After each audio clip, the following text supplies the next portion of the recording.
नहमदुहु व नुसल्ली अला रसूलिहिल करीम अम्मा बाद औज़ु बिल्लाहि मिनश शैतानिर रजीम बिस्मिल्लाहिर रहमानिर रहीम क़ालू इन्नमल बैअु मिस्लुर रिबा व हल्लल्लाहुल बैअ व हर्रमर रिबा सदक़ल्लाहुल अज़ीम।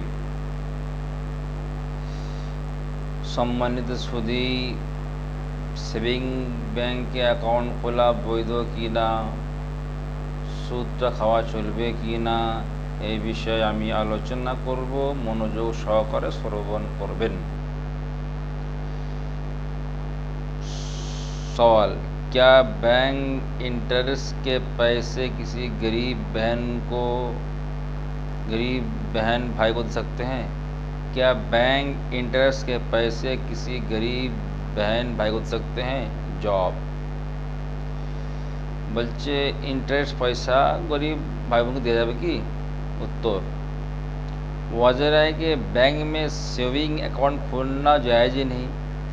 ব্যাংকের মধ্যে অনেক রকম অ্যাকাউন্ট হয়, সেভিং অ্যাকাউন্ট হয়, কারেন্ট অ্যাকাউন্ট হয়, আরও অ্যাকাউন্ট হয় সব। বলছেন যে সেভিং অ্যাকাউন্ট খোলাটা চলবে না। अगर साइन ने सेविंग अकाउंट खोला है,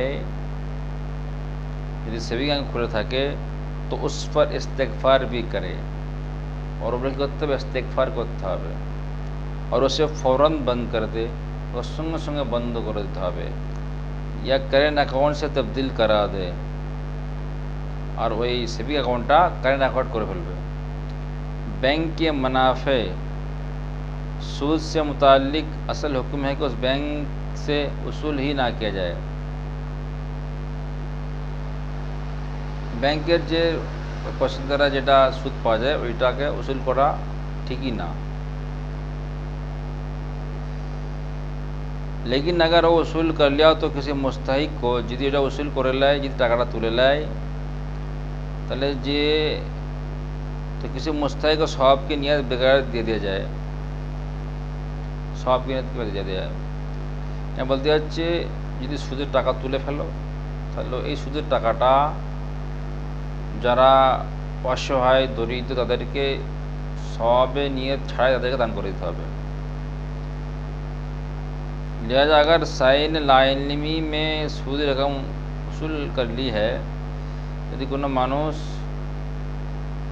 না জানাই সুদটা তুলে লাই, তাহলে এটা সওয়াবের নিয়ত ছাড়াই যারা গরিব মিসকিন তাদেরকে দিয়ে দিবে, ভাই বোনকে বা কাজও দিতে পারে।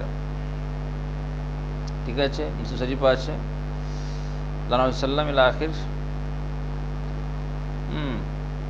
তাহলে বোঝা গেল ব্যাংকে অ্যাকাউন্ট খোলা, সেভিং অ্যাকাউন্ট খোলা ব্যাংকে জায়েজ নয়, হারাম। ঠিক আছে, মানে সুদের লেনদেনটা চলবে না বাংলা কথা মুসলমানদের। ঠিক আছে।